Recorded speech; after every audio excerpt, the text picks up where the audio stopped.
Assalamualaikum warahmatullahi wabarakatuh. Halo semuanya, perkenalkan saya Hijrah Maya. Saat ini bekerja sebagai penata kependudukan dan keluarga berencana ahli pertama di Dinas Pengendalian Penduduk dan Keluarga Berencana Kabupaten Luwu Timur. Pada kesempatan ini, saya ingin berbagi melalui sebuah solo podcast dengan tema kampanye nilai-nilai berakhlak. Jadi, teman-teman, pada tanggal 27 Juli tahun 2021, Presiden ke-7 Republik Indonesia, yaitu Joko Widodo, meluncurkan nilai-nilai dasar atau core values dan employer branding ASN. Core values ASN yang diluncurkan yaitu ASN berakhlak, yang merupakan akronim dari berorientasi pelayanan, akuntabel, kompeten, harmonis, loyal, adaptif, dan kolaboratif. Sedangkan employer branding yaitu bangga melayani bangsa. Nah, pada kesempatan ini saya akan membahas tentang core values berakhlak. Berakhlak bukan hanya sekedar slogan, tetapi harus dapat dipahami dan dimaknai sepenuhnya oleh seluruh ASN, serta dapat diimplementasikan dalam pelaksanaan tugas kehidupan sehari-hari.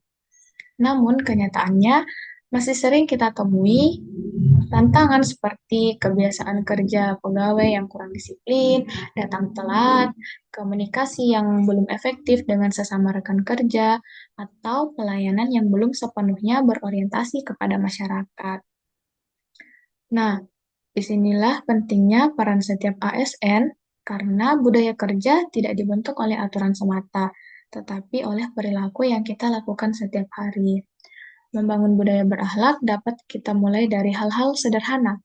Misalnya, untuk nilai berorientasi pelayanan dapat dimulai dari komitmen melayani masyarakat dengan sepenuh hati, seperti memberikan pelayanan yang ramah, cepat, dan juga tepat. Untuk nilai akuntabel, itu tercermin dari tanggung jawab atas setiap tugas dan keputusan, misalnya menyelesaikan tugas tepat waktu dan membuat laporan kerja yang dapat dipertanggungjawabkan. Untuk nilai kompeten, contohnya itu dapat kita mulai dengan rajin mengikuti pelatihan dan pengembangan kompetensi diri. Nilai harmonis dapat dibangun dengan saling menghargai perbedaan latar belakang, pendapat, dan juga budaya dengan teman-teman kerja. Nah, untuk nilai loyal dapat diimplementasikan dengan menjaga nama baik instansi tempat kita bekerja. Nilai adaptif di mana ASN ini dituntut untuk mampu menyesuaikan diri dengan perubahan yang terjadi. Sementara nilai kolaboratif dapat diwujudkan melalui kerjasama lintas bidang atau lintas sektor demi mencapai tujuan organisasi. Ibaratnya, berakhlak adalah bibit yang memerlukan tanah yang subur untuk berkembang. Artinya, core values berakhlak ini sebagai bibit yang sudah tersedia dan ditanamkan kepada setiap ASN. Namun, bibit tersebut tidak akan tumbuh dengan sendirinya hanya melalui aturan atau slogan. Berakhlak ini harus ditumbuhkan melalui lingkungan kerja yang sehat, keteladanan pimpinan, dan sistem yang konsisten agar benar-benar hidup dalam keseharian ASN.